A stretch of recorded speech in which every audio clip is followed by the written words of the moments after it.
These next few problems are going to be a little bit different than the ones we did, but we're still going to be using a scale factor. So this time, instead of setting up proportions, we're just using a scale factor to either increase or decrease the numbers that we're given. So in this case, we have a photograph that was enlarged and made into a poster, and then we're using the scale factor of 5. So anytime you have scale factor, that either means that you're multiplying or dividing. So we have a scale factor of 5. So that means, so it's increasing because it says it's enlarged, so that means we're multiplying. So the photograph is 5 inches by 11 inches. I'm going to go ahead and label that down here. I left y'all a picture so you could look at it. And we want to know the perimeter of the new poster, or the picture that's made into a poster. So I drew a bigger rectangle just so we can envision it. So if these are our original dimensions, we want to make them both 5 times bigger. So 5 times 5 to make this dimension bigger is going to be 25. And then we need the second dimension to be 5 times bigger because of that scale factor, which would then be 55.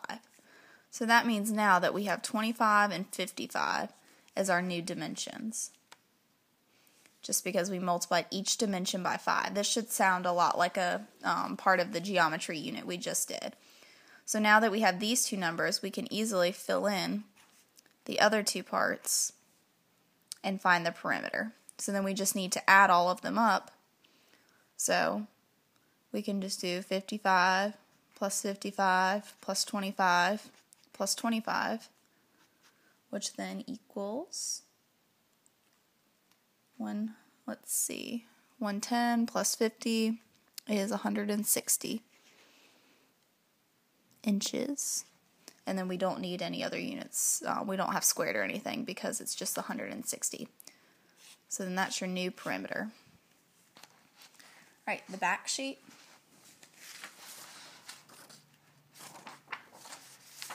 Is this number 5 right here.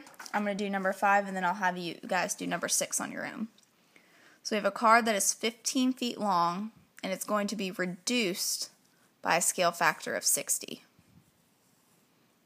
So this time, instead of getting bigger, it's going to be getting smaller. So that means we're going to divide by 60. So imagine we just have a car